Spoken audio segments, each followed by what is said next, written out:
Hello and welcome back.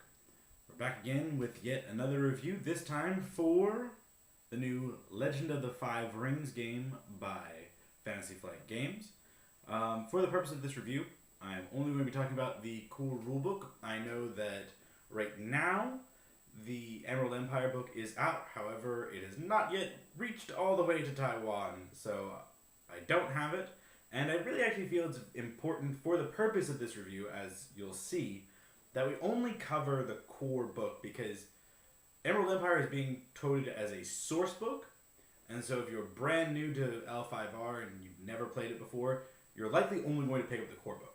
So we're only going to talk about that, and in that, as per usual, we're going to cover the setting, or the system, setting, and then finally we're going to end on the art, and then my final thoughts. So, with that said, let's jump right into it with the system.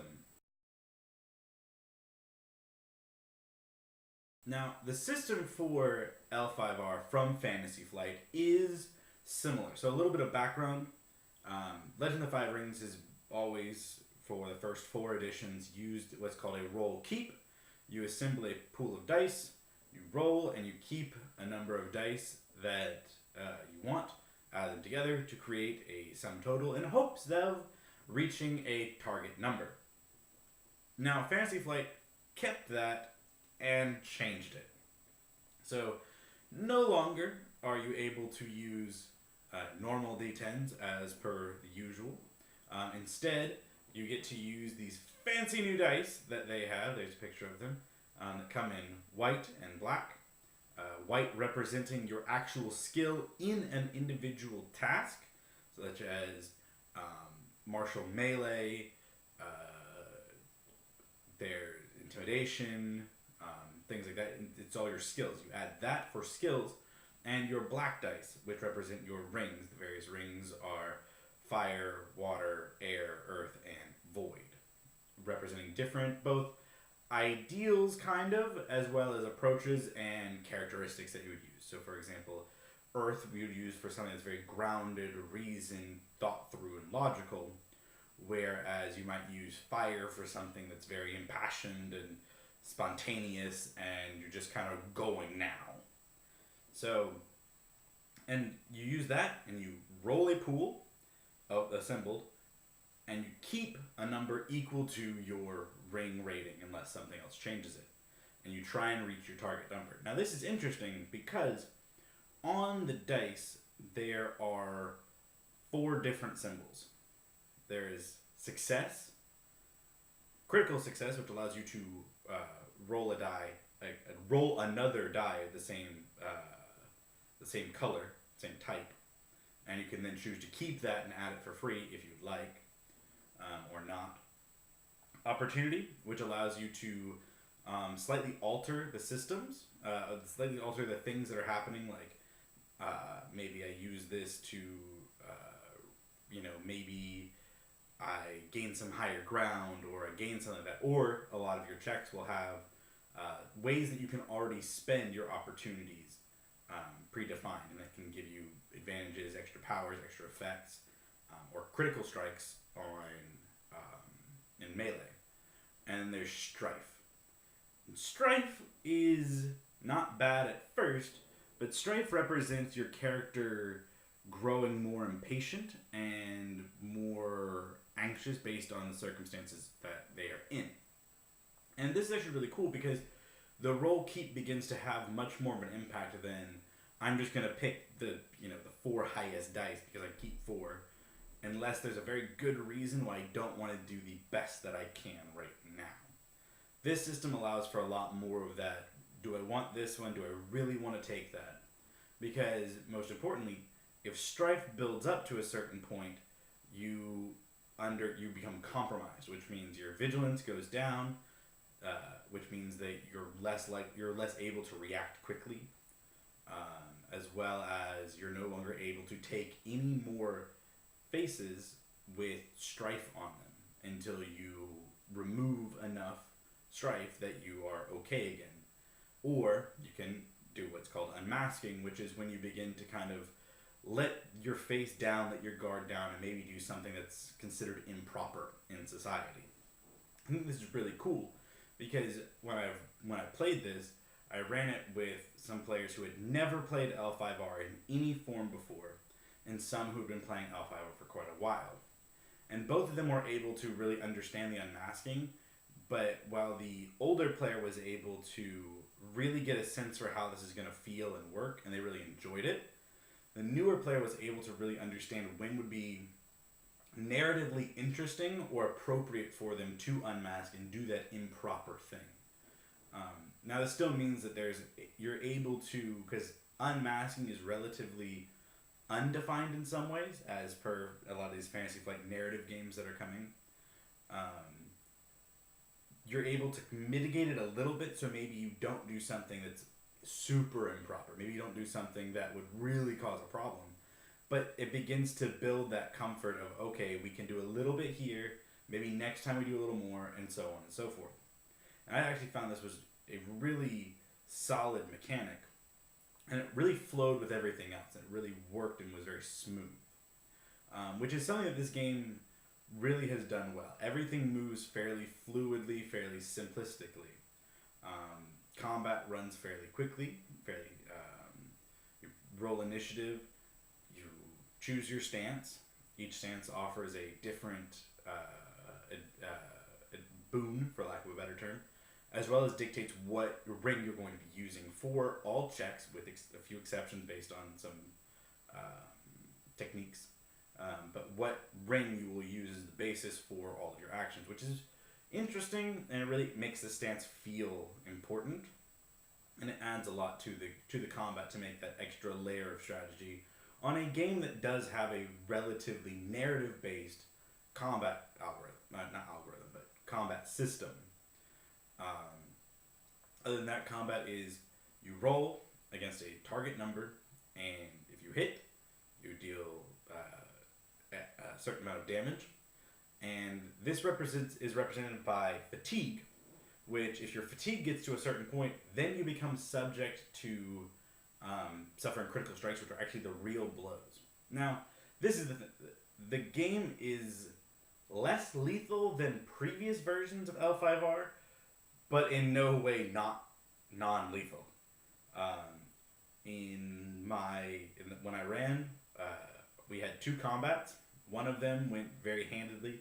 The players were able to deal with a group of thugs and hired hands fairly quickly without really any severe damage to themselves. However, when they fought another samurai, they started to realize that there was a lot more damage. And we actually even got into a duel in the end, and duels really show how lethal this game is.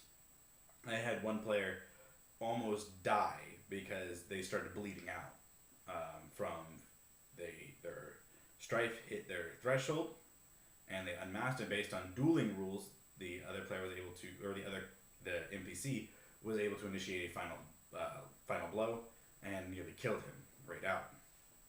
So the system, to not beleaguer the point, all operates around the same concept of smooth, quick, roll, resolve. And it's all based on, you add a ring, and then you add a skill, you put them together, you roll, and you try and reach a TN.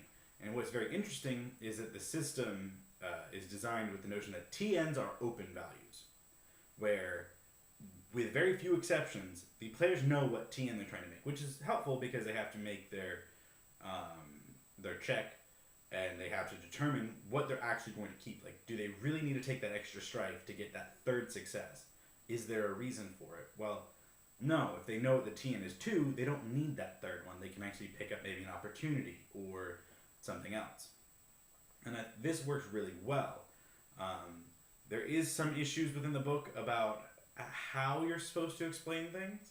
For example, in the book, they talk about tasks will have a TN, but then the TN might be influenced by what approach you use. For example, if it's a TN to negotiation or aesthetic approach, for example, it might be a TN3 if it's fire, but it might be a TN1 if it's earth. And it really doesn't do a good job of telling you what you're supposed to tell the players and what you're not supposed to. Aside from the fact that it's an open TN, after running it for about 3 or 4 sessions, my group decided that we like to know what the base middle TN was, and then they would pick their approach, and that would lock them into that approach, and then I'd tell them what the new TN is based on their approach. And we found that works better because it allows the players to begin to think, okay, what is the best approach here? Do we really think that, in pushing the fact that we're, Emerald Magistrates or Samurai is going to be the thing that really helps us, or is it going to be the thing that really hurts us? So that's my takeaway and what my players found to be the most enjoyable version of that.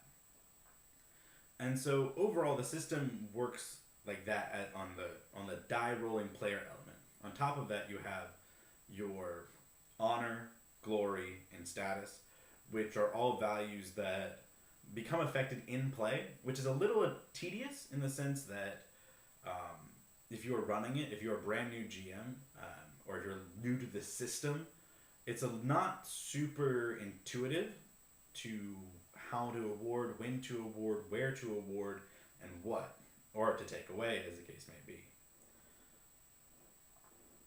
So, with that in mind, that part takes a little bit of a learning curve, but is not insurmountable. So, moving from that, the system itself works very, very well and is very, very smooth, and all things magic and everything are governed by this.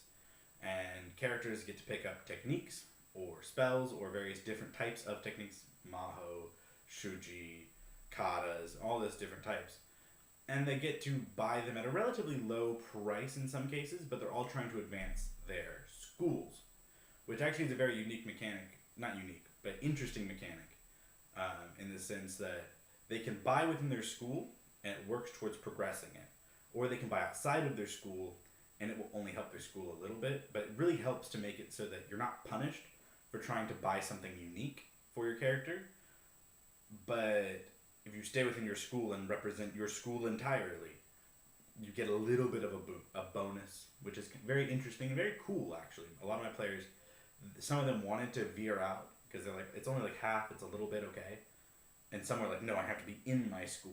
And both very much enjoyed what that did.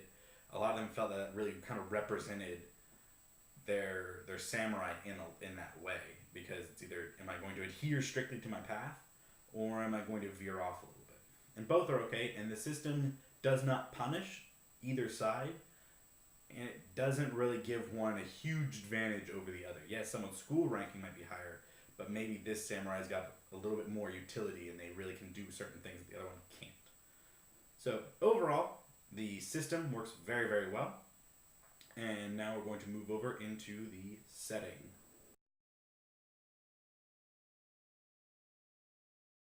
Now, the setting for L5R is very, very, very rich. The problem with the core book is the fact that most of that rich setting, not there. So, at the very beginning, we get a short bit about the creation of the world and the kami, and we get little snippets about the clans, and little more snippets about the clans later on, covering, we get a page, probably about, if you were to put them all together, it's probably about 2 pages per clan in information, which unfortunately is not a lot. There's a lot left unknown. So, what is quickly ascertained is that somehow we are back in about the time period of probably the first edition. Now, keep in mind, I do not have Emerald Empire, so this part is a little rougher in the sense that I don't know if what's been announced in Emerald Empire yet. However, this is just coming from the perspective of the core book, which is what most people would buy to get started. It doesn't tell you who the emperor is, any of the champions, no social etiquette, very lightly hints at that there are champions. And this is a bit of a problem for L5R because it gives you this map.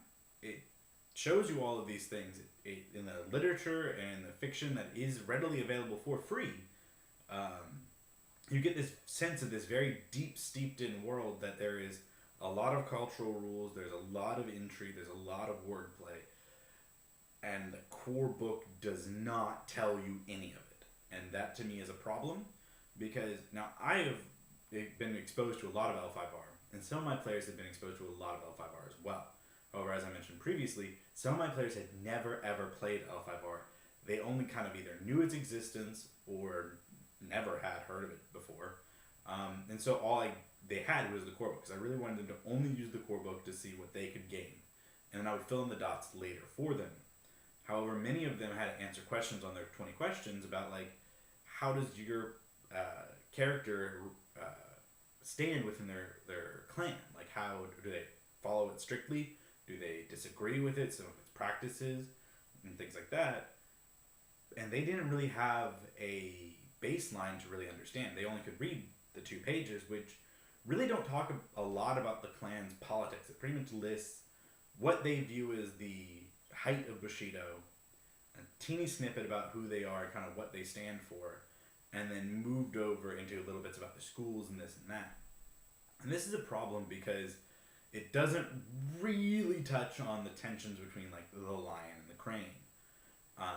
It doesn't really hint at it only vaguely hints at the scorpion being kind of the outcast. It doesn't really talk about how the unicorn are kind of these accepted but not trusted because they seem so foreign. There's a lot of these things that aren't covered in this core book, which leaves a lot to be desired. And most importantly, it really doesn't even tell you about the hierarchy of things that your clan should know. Your character should know who the emperor is. Your character should know, clan champions, family heads. Now, as a GM, you can very readily provide these to your players, and that is not a problem. But again, if you're a brand new GM, the book doesn't do a lot to provide you with information, and that's a problem that I have with the book. Is it left a lot to be desired that if I had not had an extensive amount of L5R exposure as well as catalogs of books, I would not be able to run it effectively within the realm of L5R. It would be still a very cool system. It would be still a very cool samurai L5R light game, but it wouldn't really be L5R. And the core book really didn't deliver that in a way that I felt was adequate. So overall, the setting in the book is exceedingly light and leaves a lot to be desired for an L5R book. So that's my opinion on that, and now we'll move on into art.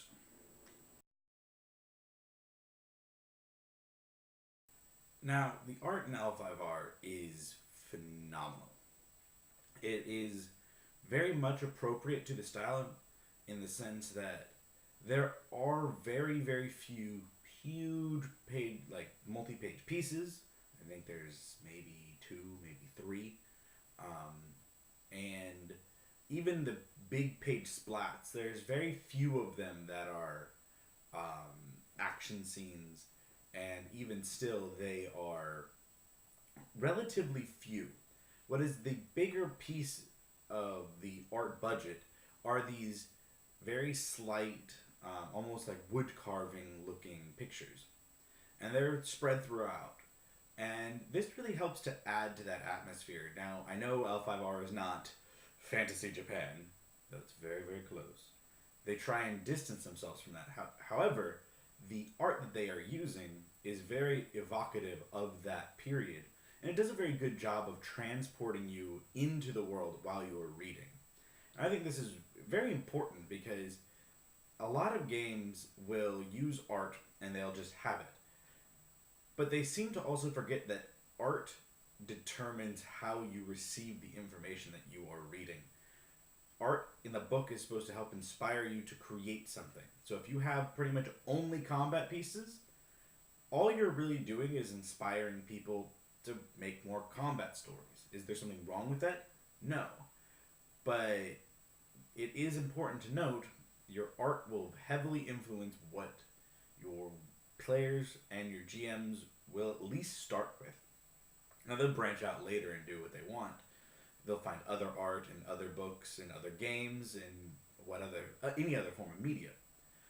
But the art in a book influences the beginners, and I think it's very very important that the art in L5R actually does a very good job of evoking the right emotion and evoking those feelings, because there are a lot of pieces that are not action oriented. There are traditional styles of art, full color, everything else that you'd seen in any other game, but in this, not a lot of them are combat pieces, and I think this does a very good job. And throughout, there is a ton of art in this book. There are very subtle pieces here, very subtle pieces here, and it works very, very well to kind of break up the monotony of the of reading. Which, while it's written very, very smoothly, it is still a role playing book and is prone to the same drudgery of explaining rules. And so this art really helps to break it up in a nice, oh, look at that piece, oh, look at that piece. It works very, very well. So overall, I think that the art in the core book for L5R is very, very good and does a really good job of evoking the setting and transporting you into it. So overall, I think the art is very good. So now we're going to move over into my final thoughts, which is that I really enjoyed L5R. I have very lightly played the previous editions. I read lots of their core books. I consumed a lot of older L5R media. I was unable to convince a lot of my friends to play for various reasons, including the extremely high lethality and the etiquette rules being a major hurdle for them. But what I really liked about the core book for 5th edition is that the lethality is toned down enough that just because a sword comes out does not mean you're dead. It now means that you're probably maimed or severely wounded, but it doesn't mean that that's the end of that character's story, which I actually really like, because whereas I'm a fan of death being on the table, I am not a fan of random death. So just because that samurai got to jump on you and then hit you, you're dead. To me, that's no fun. No one likes being killed by an enemy that they didn't see was there. So I really like this system where death can happen, and very easily, but you are unlikely to just get randomly killed. So I enjoy that element of it. And despite my complaints in the settings section that this really doesn't have a lot of the world material, a lot of the etiquette, a lot of the things that make L5R really rich, I understand why it's not there, because as someone who's tried to get other people to play L5R with previous core rulebooks, they didn't want to play because they start reading through it and realize that it's just so much they have to understand or even begin to get a base level grasping of to play it with its intent. So, on the one hand, I dislike that they're not there, because if you've never done anything with L5R, you're not really getting that full experience. But as a core book, if you give it to a new player, it's very easily digestible. And the system is also very intuitive and very quick and easy. I've got a group that has played with the Star Wars narrative dice system by Fantasy Flight, and they were very easily able to pick up the Legend of the Five Rings system. And I would imagine, though I have not played it yet with someone who has not played Star Wars, I imagine that that other people would also have a very easy time picking this up, because there are only 4 symbols. None of them cancel out. So it's really just a matter of, what do these 4 symbols do? Which ones do I want? So overall, I enjoyed the new L5R. I can't wait for more of the books. I've already got Emerald Empire inbound. Hopefully it will arrive this week, maybe, if I'm lucky. As well as I plan on pre-ordering the Mask of the Oni and the Into the Shadowlands book when they eventually drop. Though I'm going to wait, because Fantasy Flight takes time to release their books. So, like I said, I'm going to start trying to post videos every week, hopefully, at the minimum of every other week. They'll either be things like role-playing reviews.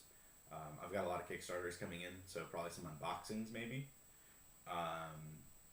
just my thoughts on certain games or topics or questions that other YouTubers pose that I'll attempt to answer, to kind of join in the discussions that are going around on YouTube. As well as there will be information about the role playing game system that I've been designing for 6 years, that hopefully August 2019 will go into Kickstarter if I am able to get the final things in a row.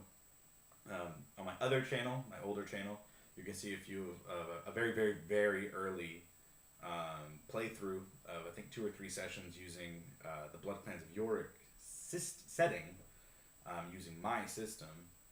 So you can find that there, or feel free to ask me if you're interested in playtesting or jumping in. Let me know, because I will be posting videos about that later, either about game design and what I found to help maybe other people who are struggling with game design, who have had to teach themselves. That's what I had to do.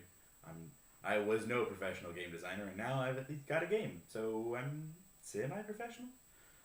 So thoughts about game design, how those things work, and then obviously things about my own game, and probably some open plays that we'll have where people can just jump in and do one-shots that we'll put up on YouTube. So until next time, happy gaming!